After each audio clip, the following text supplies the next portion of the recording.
What's going on, football fans? Welcome back to part 2 of our series exploring the 4-team college football playoff. In my last video, I recapped the first 5 college football playoffs from 2014 to 2018. In that video, we got a feel for how the playoff committee selected the final 4 teams and relived some of college football's greatest matchups. In part 2, we get the chance to do more of the same, but this time things continue to spiral out of control. From 2019 to 2023, there were bigger snubs and some miserably bad playoff matchups. Stick around to reminisce with me on the final 5 college football playoffs of the 4-team playoff era.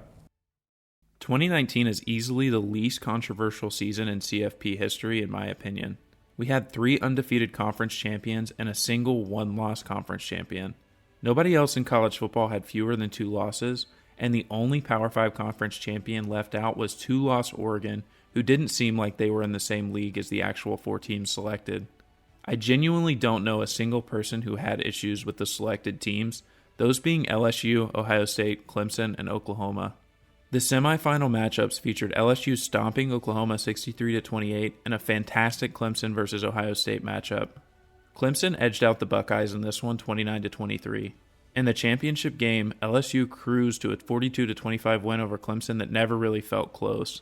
I don't think the committee could have placed a competitive game on LSU's schedule, though, as the Tigers pretty much dominated the SEC this season, and they're widely regarded as one of the most talented teams in college football history. If there was a year that I would give the committee an unequivocal A+ for their selections, 2019 would be it. Although that's not really saying that much, as it really was a T-ball. As I think we all remember, 2020 was a tricky year. Many teams played adjusted schedules due to the pandemic.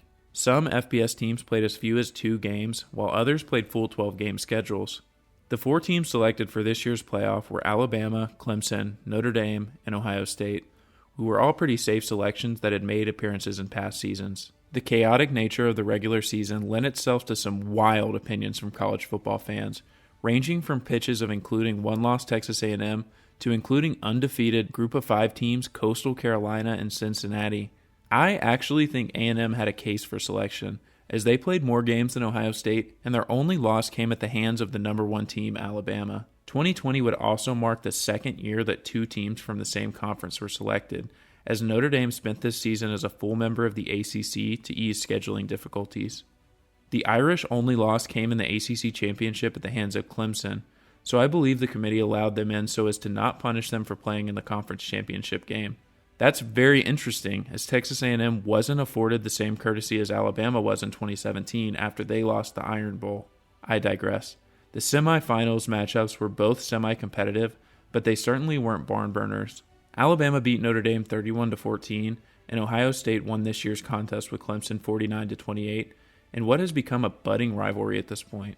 Ohio State's win also quelled a lot of the speculation that they didn't deserve a playoff spot after playing only 6 games. The national championship game went as expected, with Alabama rolling over Ohio State 52-24. This season felt like a similar situation to the prior season, as I don't think any teams would have given a better showing against this Bama team. Coastal Carolina or Cincinnati would certainly have struggled more, and Texas A&M had already lost to Alabama 52-24 earlier in the year. Despite some fairly worthy protests, I'd say the committee got this one right as well, given the information available after a strange college football season.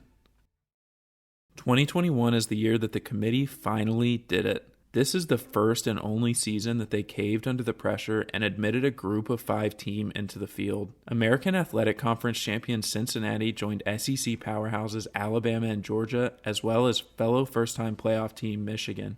Interestingly, this is also the first time in the history of the playoff that only 2 Power 5 conferences were represented, the SEC and Big Ten. 10-2 Pittsburgh and 9-3 Utah each won their conferences, leading to little opposition from fans regarding their conference exclusion from the playoff.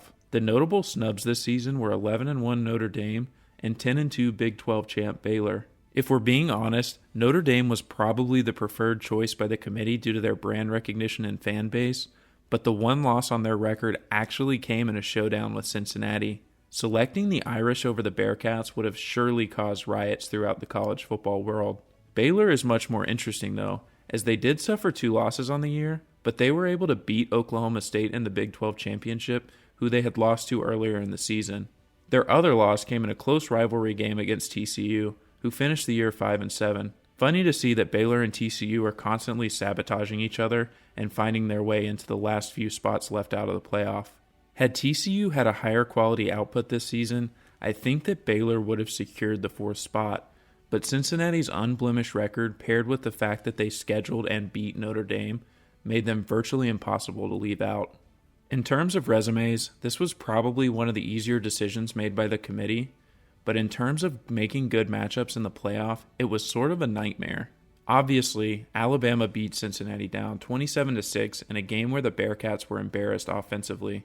They only managed 74 rushing yards and 144 yards through the air in a game where Alabama was seemingly resting their players for a national championship game. It was an ugly watch, and the result was never in question. On the other side, Michigan surprisingly put up a pretty weak showing in their first playoff appearance, losing to Georgia 34-11. The score is pretty rough anyways, but it's actually worth noting that they were aided by a garbage time touchdown scored with about 4 minutes remaining. For the first 56 minutes of this matchup, they only scored a single field goal. While the majority of college football fans expected a Georgia-Alabama rematch, I don't think we realized the semifinals would be quite that boring. Luckily, it wasn't a total loss, as Alabama and Georgia put on a really good show. The score was extremely tight entering the 4th quarter at 13-9 in favor of Georgia, but the Bulldogs exploded for 20 points in the 4th quarter to win their first championship since 1980. The final score of 33-18 feels a little lopsided, but fans agree that this was a really good game to watch, and it earned the highest viewership in college football playoff history. More than 22.5 million viewers tuned into this contest. At the end of the day, the committee definitely got a championship game between the 2 best teams in college football this year. As far as semifinals, I'd suspect that Baylor may have given Alabama a tougher first-round matchup, but I don't even think that's a certainty. Overall, this year turned out pretty well and fairly controversy-free, especially compared to some other seasons. 2022 was the final playoff fielded before the announcement of the playoff expansion. It featured 3 regulars, Georgia, Michigan, and Ohio State. The 4th team in the field was finally TCU, who you will remember has been a team left on the outside looking in a few times over the course of the college football playoff. The end of the season was absolute chaos, with many teams shuffling in and out of the top 4 over the final 4 weeks. At different points, it seemed inevitable that Tennessee, USC, or Clemson would find their way in, but they all suffered heartbreaking losses. Tennessee lost to the undisputed number 1 team Georgia, but still felt like a team destined for the playoff. Those hopes were crushed when they lost to South Carolina in Week 13. Clemson rebounded from a midseason loss at Notre Dame, but fell again later on to the same South Carolina team, ending their playoff hopes. USC's hopes lasted the longest, as they fell to Utah in the regular season, but recovered to finish 11-1 and a chance to play for the Pac-12 championship. Unfortunately, Utah owns USC and took them down again in the conference championship game. This left the top 4 fairly indisputable, but there were still some Bama homers who wanted to see the Tide have a chance in the Final Four. After the semifinals, most agreed that those objections were pretty ridiculous. In fact, 2022 may have featured the best 2 semifinal games we've seen to date. Georgia and Ohio State went down to the wire, with the Bulldogs narrowly escaping 42-41. This is the only 1-point semifinal game we've ever seen in the college football playoff. The other matchup was also a classic, as it was decided by an unsuccessful 4th down conversion attempt by Michigan with 35 seconds remaining. TCU won 51-45. Everything looked awesome this year. These 2 games had the highest combined viewership since 2017. Things were looking up for the 4-team format after a few years of underwhelming games. Then we got by far the worst championship game we've seen in college football history. That includes all the way back to the pre-BCS era, talking all the way back in the 30s, 40s, 50s, 60s. The final score was 65-7, and TCU didn't stand a chance against this Georgia team. Many fans turned this thing off in the first quarter, and it's been a meme for the last year. At least we got the Georgia versus Ohio State matchup, which felt way more like the 2 best teams in the country facing off. Many college football fans are left wondering what the championship game might have looked like if Michigan had beaten TCU in that semifinal, but regardless, I don't think either of those 2 teams had a chance against Georgia. In 2023, we have some new blood in the playoff. We get Michigan and Alabama again, but we see the Pac-12's first appearance since 2016 with Washington's return, and shockingly it will be Texas's first time at the dance. While this looks like a good lineup, we also saw the biggest snub in the 14 playoff era in its final year. Florida State finished the season undefeated and won the ACC championship, yet they were left out entirely seemingly because their quarterback, Jordan Travis, sustained a season-ending injury. Injuries are something that the committee has always considered in their selections, but leaving out an undefeated Power 5 champion is something that has never happened.